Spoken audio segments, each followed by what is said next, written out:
EVM കമ്മീഷനിങ്ങിന് ശേഷം control യൂണിറ്റിൻ്റെ candidate set button അടങ്ങിയ ഈ കമ്പാർട്ട്മെൻറ്റും ബാറ്ററി ഇൻസേർട്ട് ചെയ്ത ബാറ്ററി കമ്പാർട്ട്മെൻറ്റും സീൽ ചെയ്യേണ്ടതുണ്ട്. ഇവിടെയും ആദ്യം നമുക്ക് കൺട്രോൾ യൂണിറ്റിൻ്റെ കാൻഡിഡേറ്റ് സെറ്റ് ബട്ടൺ അടങ്ങിയ കമ്പാർട്ട്മെൻറ്റിൻ്റെ ഡോർ ഇത്തരത്തിൽ അടച്ച് നമുക്കിവിടെ സീൽ ചെയ്യാം. അതിനുവേണ്ടി ടോയിൻ ഈ ഹോളിലൂടെ കടത്തിവിട്ട് 2 3 കെട്ടുകൾ തന്നെ കെട്ടി, തുടർന്ന് അല്പം ഇങ്ങോട്ട് മാറി ടോയിനിൻ്റെ ഈ വശത്തൊരു കെട്ടി രണ്ടും കൂടി ചേർത്ത് അഡ്രസ് ടാഗ് എടുത്ത് അഡ്രസ് ടാഗിൽ ആവശ്യമായ രേഖപ്പെടുത്തലുകൾ വരുത്തി ഏജന്റുമാരുടെ സിഗ്നേച്ചറുകൾ വാങ്ങി ഈ ടോയിനുമായിട്ട് ചേർത്ത് കെട്ടുമ്പോൾ അഡ്രസ് ടാഗ് കീറി ചുളുങ്ങിപ്പോകാത്ത നിലയിലായിരിക്കണം കെട്ടേണ്ടത്. 2 3 തവണ കെട്ടുകയാണ് എങ്കിൽ നല്ല സ്ട്രോങ് ആയിട്ട് ആ കെട്ടവിടെ നിലകൊള്ളും. ആവശ്യത്തിലധികമുള്ള ടോയിനുണ്ട് എങ്കിൽ കട്ട് ചെയ്ത് കളയുക.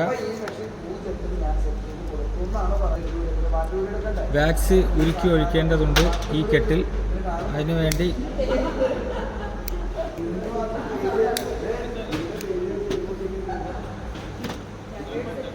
വാക്സ് ഉരുക്കുക, ഈ സീല് വെള്ളത്തിൽ മുക്കുക. തുടർന്ന് നമ്മുടെ ഡിവൈസിൽ വാക്സ് വീഴാതിരിക്കുന്നതിന് വേണ്ടി തന്നിട്ടുള്ള ഹാർഡ് ബോർഡ് ഇത്തരത്തിൽ വെച്ച് വാക്സ് ഉരുക്കി വെള്ളത്തിൽ മുക്കിയ സീല് ഇത്തരത്തിൽ സീൽ ചെയ്യാവുന്നതാണ്. അപ്പോൾ കൺട്രോൾ യൂണിറ്റിൻ്റെ കാൻഡിഡേറ്റ് സെറ്റ് ബട്ടൺ അടങ്ങിയ കമ്പാർട്ട്മെൻറ്റ് സീൽ ചെയ്ത് കഴിഞ്ഞു. ഇത് സെലോ ടേപ്പ് ഉപയോഗിച്ച് ഇവിടെ ഒട്ടിച്ച് വെക്കാവുന്നതാണ്. തുടർന്ന്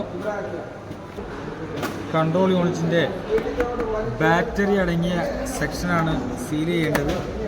ഈ ബാറ്ററി അടങ്ങിയ സെക്ഷനാണ് സീൽ ചെയ്യേണ്ടത്. അതിനുവേണ്ടി ആവശ്യത്തിന് ടോയിൻ കട്ട് ചെയ്തെടുത്ത്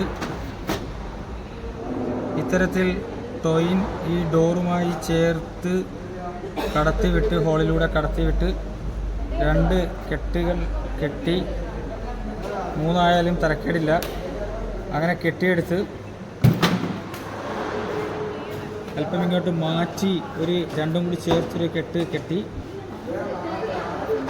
ബാക്ക് സൈഡിൽ ഈ ടോയിൻ കടത്തിവിട്ടി അഡ്രസ് ടാഗിൽ ആവശ്യമായ രേഖപ്പെടുത്തലുകൾ വരുത്തി ഏജന്റുമാരുടെ സിഗ്നേച്ചറുകൾ വാങ്ങി 2 കെട്ടിയതിന് ശേഷം വാക്സ് ഉരുക്കി ഒഴിച്ച് സീൽ ചെയ്യേണ്ടതാണ്. അതിനുവേണ്ടി വാക്സ് ഉരുക്കുക, സീല് വെള്ളത്തിൽ മുക്കിയെടുക്കുക. തന്നിട്ടുള്ള കപ്പിലുള്ള വെള്ളത്തിൽ മുക്കിയെടുത്ത് കൈ പൊള്ളാത്ത നിലയിൽ വാക്സ് ഉരുക്കി ഒഴിച്ച് ഡ്രോപ്പ് ചെയ്യുക. ഇവിടെ സീൽ ചെയ്യേണ്ടതാണ്. ഇത്തരത്തിൽ കൺട്രോൾ യൂണിറ്റിൻ്റെ ബാറ്ററി കമ്പാർട്ട്മെൻറ്റ് സീൽ ചെയ്തു സെലോ ടേപ്പ് ഉപയോഗിച്ച് ഇവിടെയും ഒട്ടിച്ച് വെച്ച് കഴിഞ്ഞാൽ ഭദ്രമായിട്ട് കൺട്രോൾ യൂണിറ്റിൻ്റെ സീലിംഗ് പൂർത്തിയായി. തുടർന്ന് പിന്നീട് പോളിംഗ് ഉദ്യോഗസ്ഥന്മാർക്ക് ഓപ്പൺ ചെയ്യേണ്ടതാണ് എന്നുള്ള നിലയിൽ തന്നെ അഡ്രസ് ടാഗിൽ ആവശ്യമായ രേഖപ്പെടുത്തലുകൾ വരുത്തി ഇത്തരത്തിൽ വാക്സ് സീലിംഗ് നടത്താതെ വെറുതെ ഒന്ന് കെട്ടിയിട്ടാൽ മതിയാകും. ഇതിൽ നിന്നും ഈ കൺട്രോൾ യൂണിറ്റ് ഏത് പോളിംഗ് സ്റ്റേഷനിലേക്ക് പോകേണ്ടതാണ് എന്നുള്ള ആ ഒരു ബോധ്യം നമുക്ക് ലഭിക്കുന്നതാണ്.